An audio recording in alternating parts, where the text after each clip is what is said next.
imagine Mr. Kelly getting a job in Saudi Arabia? Yeah, it's pretty good, all right. Pretty good. Pretty good band. It's better than pretty good. It's amazing. It's incredible. It's unbelievable. Well, Sam, it's just an architect job. It may be just an architect job to you, Ben. But to me, it's much more. It's $300,000 a year! Sam! Plus a car, plus luxury accommodation, plus $300,000 a year! Sam! Oh, he's just the most lovable, the most wonderful uncle a girl could ever have. Not to mention the richest. What? Oh, don't be ridiculous. What makes you think I'm interested in the money? You're getting those little spit bubbles in the corners of your mouth. I'm concerned about him. All the way over there in Saudi Arabia all by himself, all alone, without his family.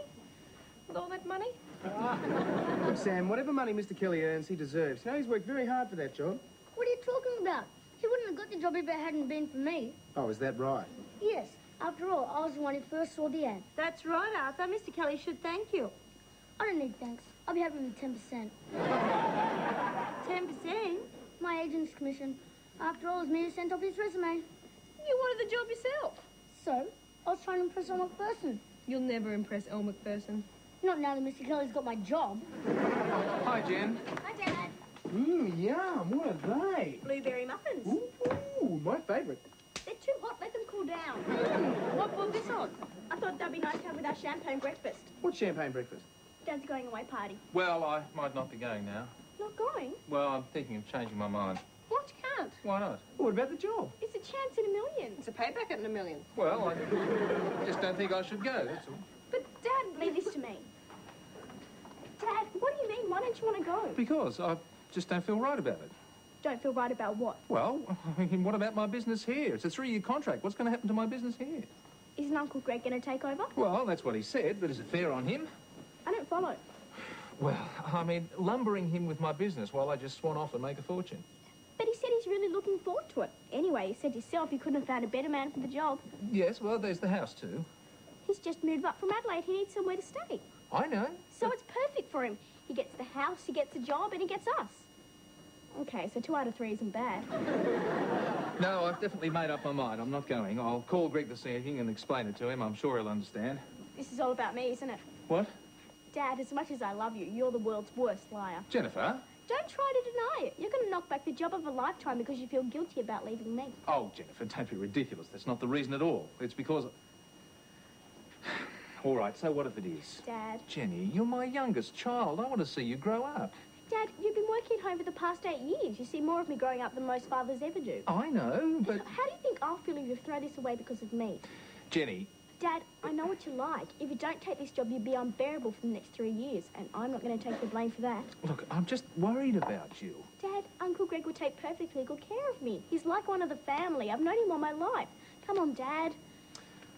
I'm going to miss you. And I'll miss you too, but I'll see you every few months. I'll be flying you back all the time. Jenny, I just want you to be really sure. Dad, I'm sure. Anyway, just think of it as like going to boarding school, but in reverse. Pardon? You're going away, not me. Do you realise how lucky you are? Lucky? Most parents will give anything to get away from a house full of teenagers, and you're being paid for the privilege. Come on, now shut your muff. They should have cooled down enough to eat by now.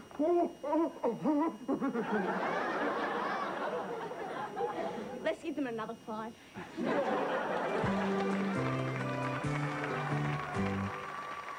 Well, I've got to tell you, Martin, I am green with envy. It's a job to die for. And as for that salary package... Oh, why does everyone keep going on about the salary? It's not just a matter of the money, you know. There is a matter of job satisfaction. Oh, yes, for which they are paying you a trifling $300,000 a year. Do you realise that in 3 years' time you'll have earned close to $1 million? I will. I will. And believe me, I'll be waiting. Take a number and join the queue. Oh, and speaking of money, don't forget to take this. What? My business card. Your rich new boss might need a plumber. Well, with the amount of money you plumbers charge, he could never be rich enough. Oh, hi, Greg. Come in. Hello, Martin. Oh, that's right. You two haven't met, have you? Greg Russell, this is Lynn Parker. I'll just get some coffee. Pleased to meet you. Oh, likewise. Welcome to the madness. Sorry? Well, one thing I've learned since I met Martin is that when there are teenage kids around, logic and sanity go out the window. I know exactly what you mean. I have to myself. Oh, my condolences. They're not moving in too. No, Peter's with his mother in Adelaide, and Tracy's just started her first job. Oh, doing what? She's a cook. Oh, that's fantastic. Not exactly. You don't like the restaurant? I don't like the tuna boat. Tuna boat? Yeah, she's a cook on the tuna boat off the coast of Western Australia. Oh, well, it must be very exciting for her. Yes, but not for me. You see, my 17-year-old daughter is the only woman in a crew of 35. Oh, and how do you feel about that? That's not a question you should ask a parent. Hi, Greg. Oh, hi, Sam. You know, it's funny. Sam's about Tracy's age. Am I? Yeah, and if things were different, it could be you being the chef on a tuna boat. No, that's a thought. I wonder what that'd be like. What, with the way you cook? Have you heard the story of the Marie Celeste? Well, if you're going to compare my cooking to some French woman's... Come on, Martin, how bad can her cooking be? Well, her pea and ham soup has been banned under the Geneva Convention. Listen, Greg, I wanted to have a word with you about Betty. What about her? Well, you will be working with her. Betty? You're not leaving him alone with Betty. Betty, she certainly is one in a million. Yeah, she could say that. There's no problem with her, is there? I mean, she seems a little colourful, but basically normal. Normal? Only if you've just got off the bus from Alpha Centauri. Now, you see, Greg, Betty's a special case, and you have to realise that when you start working Here you go, with Mr. Kelly. Mail call. Oh, thanks, Ben. Oh, at last. I am officially an international traveller. How's that? It's my new passport. Oh, way to go, Mr. Kelly. Give us a squiz. Ben? Hey, Sam, check this out. Look, it's just a passport. Oh, yes, Mr. Kelly, but inside every passport there is a passport photo. Oh, yes, let's see. Me too. Oh, come on. It's just an ordinary, everyday passport photo. Oh, come on, Dad. No passport photos are ordinary. Passport photos are traditionally an exercise in ugly. No, and this one's a beauty! Are you sure that's Mr. Kelly? Looks more like Mr. Spock. Oh, give it. I don't think I'd let this one in the country. Let alone on the plane.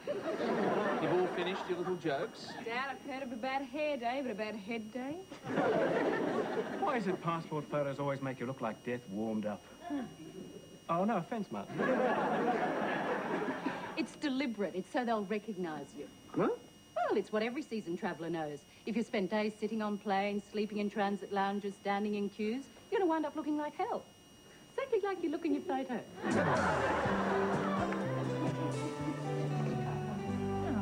This can't be right. What? A stupid quiz. What stupid quiz? This stupid quiz in this stupid magazine. What? The Surf, Sand and Sex Hot Summer Lovers Quiz? Oh, give it here. I take it didn't come out so hot. Oh, I did think twice. And? I got none both times. You didn't get anything right. No, they said I should become a nun. Oh, well, that's all my work done. I'm going to make another cup of coffee. But Betty, it's only 3:30. I know, but I finished all my work for Mr. Kelly's here, and I've got nothing to do until Mr. Russell's takes over. So you're definitely staying on? Yeah. I was thinking of going back to Walgett for a minute there, but then I thought, how will the poor man cope if I'm not around? How will the poor man cope if she is around? Oh, hi, girls. What's happening? Nothing much, we're just talking about Greg. Oh, yeah, speaking of Greg, what are you going to do when Greg moves in? What do you mean? Well, are you going to stay here? Oh, don't know. I hadn't really thought about it. Well, maybe you should. Why? What are you two doing? I don't have much choice, I go with the house. And I go where the rent is free. Don't I stay too? Well, I suppose it's between you and Greg. I mean, we're staying because we're family, but you're only a boarder. I'm sorry, Ben. I didn't mean only a boarder. I meant you're just a boarder. Oh. You know, Sam, you have a real way with words. It's a gift. Hi, girls.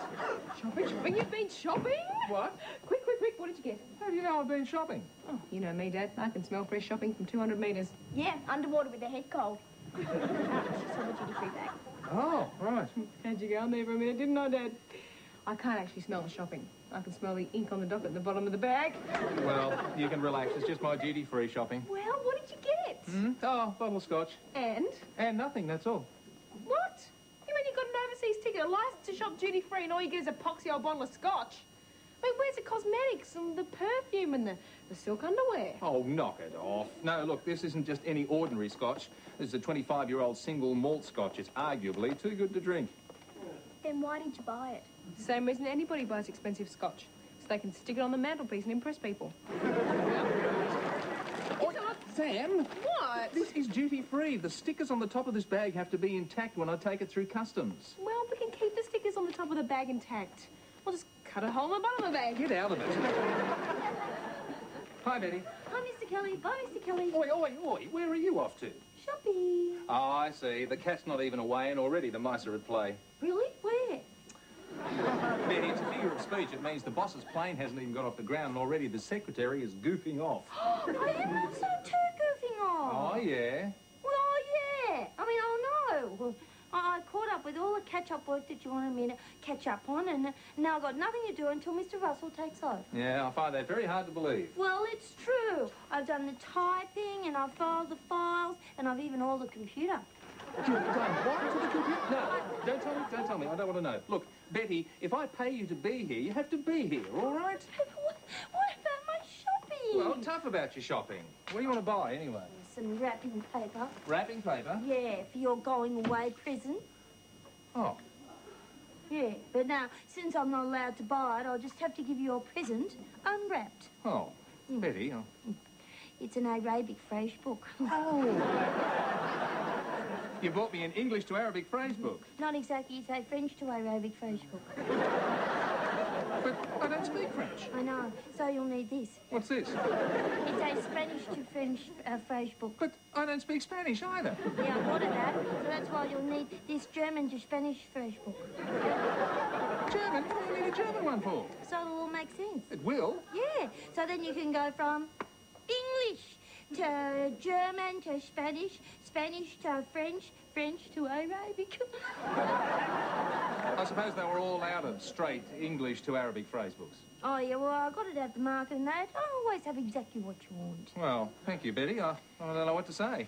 Well, how about, I'm sorry I was so cranky and wouldn't let you go shopping. Oh, all right, I'm sorry. Anyway, it's good with this, isn't it? Is it? Yeah, now you can feel like a heel in 5 different languages.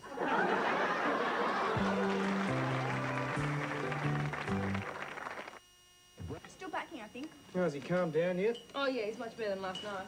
My glasses, my glasses. Has anyone seen my glasses? Oh, damn. Where have they got to? Yeah, you're right, Sam. He's much more relaxed than he was last night. Oh, Dad, your glasses are here. Oh, right. Thank you. What are you doing still having breakfast? I've got a plane to catch. Dad, you don't have to be at the airport for 5 hours. Yeah, so? So sit down and relax. I am relaxed. Oh, God, have I got everything packed? Dad, you had everything packed 3 days ago. Then you unpacked it, checked it, then repacked it. And then you re-unpacked it, rechecked it, and repacked it again. You've been unpacking and packing ever since. Just take it easy. Oh, right, now, have I got everything? I've got my traveller's checks, my passport. My passport! Where's my passport? Oh, I burnt it. Oh, thanks. It's by the bag with the tickets. Oh, right. Dad, don't leave these things lying around. Put them somewhere safe. Here you go. Oh, thanks, Jenny. Now, remember, I may be in Saudi Arabia, but I'm only a phone call away if you need anything. Dad will be fine. I hope you ain't going to throw a party as soon as I walk out the door. Well, if we do, we'll have 3 years to clean up the mess. Just think in a few hours' time you'll be sitting on the plane. Yeah, in business class, being waited on hand and foot. With not a care in the world. Hey, I wonder what the in-flight movie will be. Yeah. You know, what was the name of that picture where the plane crashed and they all had to eat each other? I'm back from the garage. Oh, did you fill the car with petrol? Yes, Martin. And you check the oil? Yes, Martin. And the tyres and the water? Yes, Martin, I checked everything just like you asked. Well, I don't want us to break down on the way to the airport. There are other things that could stop you getting to the airport. Like what? Like being murdered by the ones you love. I better go and check, make sure I've got everything. Oh, Lynn, I just had a thought. Is there anything I could have left at your place? Only your heart. What? That's what I'll miss most about Martin. He's such a romantic. Oh, hi, Arthur. So, you come and see me off at the airport? No, What? wasn't even going to come here. Mum made me. Arthur, what's the matter? Nothing. Oh, now, come on. You can't say nothing's the matter. Why aren't you coming to see me off?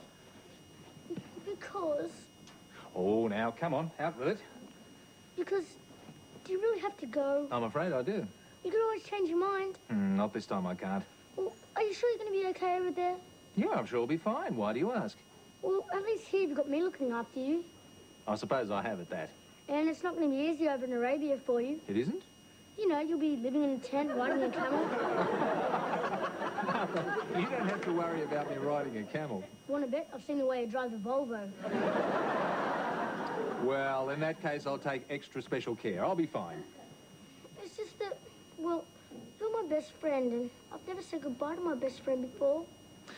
Arthur, let me let you in on a little secret. You should never worry about saying goodbye to your best friend. You shouldn't? No, just look forward to saying hello the next time you meet. So, coming to the airport? I don't know. Well, you're going to have to. I need someone to carry my bags. All I ever do around here is work, work, work. And I'm only a little kid. I'll get it. Oh, hi, Greg. Coming in. Hi, Ben. The motorcade to the airport ready to leave? Oh, in about half an hour or so, I think. The girls and Arthur have taken Mr. Kelly for a walk at the park. I think it all got a bit much for him. I can imagine. Greg, I've been meaning to ask you, what plans do you have for my room? Your room? Well, not my room. I mean, the room that I'm in. Because I'm into the border and I don't have any particular rights because I'm not part of the family. Well, I thought I'd rent the room out, actually. You did? Are you absolutely sure about that? Oh, yes, my mind's made up. I've got some fairly stringent requirements, too. Oh, really? Yeah, it'd have to be someone who can do a bit of drafting work for me from time to time. Right. Probably an engineering student. A footballer, comes from Taree, name of Ben Hubner. Know anyone like that? No. Ben Hubner? The room's yours if you want it. Oh, great. Thanks, Greg. I'll pay, of course. Damn right you will. Hi, Greg. Hey, guess what, you two? I got my room back. I'm staying. Hey, that's great. Yeah, it took a while, but I talked him round in the end. Would you three mind loading the car? It's just about time. Yeah, sure thing, Dad. Any last-minute instructions, Martin? No, but I did want to have a chat to you about working with Betty. Ah, yes, there was something you wanted to tell me about her. Nothing too drastic, I hope. No. It's just that every time we tried to have a talk, I got interrupted. Now, you see, the thing about Betty is... Hello, Kelly, g'day. Later. I'll tell you later. Are you all ready to go, Mr. Kelly? Just about. Good, because I am too. I've got everything all set. I've got my whistles to blow, and I've got the flags to wave, and I've got the streamers to throw at the plane. Betty, you throw streamers at ships. You don't throw streamers at planes. You don't? No, throwing things at planes tends to make them crash. Yeah, and then you'd have to eat each other. Would you shut up with the eat each other? Oh, gee, I hope it doesn't come to that. Yeah, well, just in case, Mr. Kelly, keep those little salt and pepper thingies that you get with your airline ticket.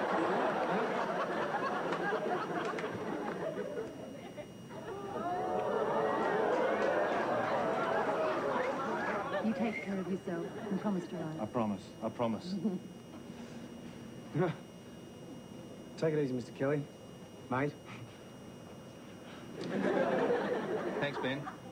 Pal. We'll see you, Dad. Sam, what can I say? See you soon. See you soon. Oh, Mr. Kelly, it won't be the same without you. Betty, it really won't be the same without you. Jenny? Yeah? Now you promise not to cry, remember? Not unless you do first. Okay, you be good. I love you. I love you too. Greg, take good care of this lot for me, will you? Trust me. Here you go, Mr. Kelly. Oh, Arthur, what's this? It's my going away present to you. Oh, Arthur, you shouldn't have. It's tea towels. Tea towels? Yeah, there's 7 of them, one for each day of the week.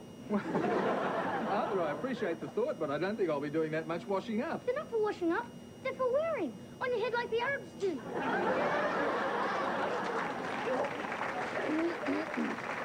Yeah, just think, Mr. Kelly, you'd be the only person walking around the Middle East with greetings from Goulburn, home of the big marina. Martin, you're going to tell me about working with Betty. Oh, right, yes, thanks for reminding me. You see, the thing about Betty... This is your final call. Your aircraft is now ready for departure, and we are not showing the movie where the plane crashes and they have to eat each other. Oh, God, have I got everything? I've got my ticket, my boarding pass, my traveller's checks, my passport. Where's my passport? I thought I told you to put it somewhere safe. Well, I did put it somewhere safe. I just can't remember where I put it. Well, have you checked your pockets? Of course I checked my pockets. Oh, maybe it's in your case. Oh, look in your case. No, it's not in my case. Well, how do you know? Well, I remember taking it out of my case. Well, what did you do with it then? I don't know. I'm not a mind reader. Maybe it's in your duty-free bag. Oh, get out of there. You want me to go to jail? Dad, you've got to get on the plane. Well, maybe it is in my case. I'll take a look. Here, hold this. What's that? His passport. Oh, God, it's not in here. I'll have to... My passport. It was in your hand all the time. This is your absolutely last call. Your plane is Come on, ready Dad, for you're gonna miss immediate the plane. departure. Oh, right. This is Okay. your final Well, call.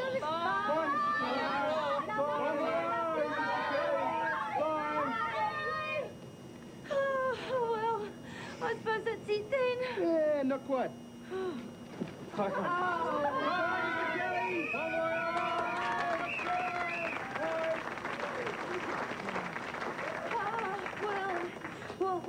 with the rest of the day? We could go to lunch, or we could go to the pictures. Oh, Betty. Yes, Arthur? Mr. Kelly gave me a note to get to when he'd gone. Oh, that's odd. What does it say? Says, get back to work.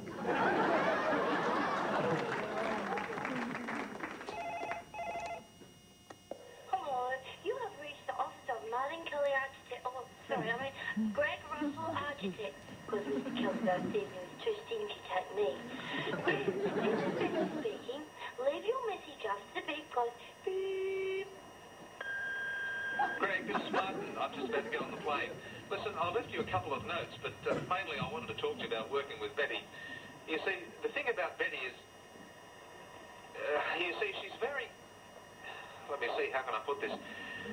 Oh, forget it. You'll find out soon enough.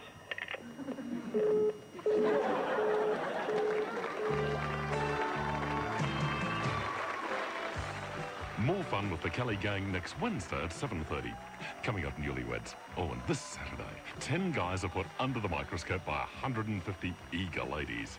Will they win their hearts or get a quick dunking in the pool? It's Prime's hilarious new show hosted by Phantom of the Opera's Rob Guest. Man oh man, 7:30 Saturday night on Prime.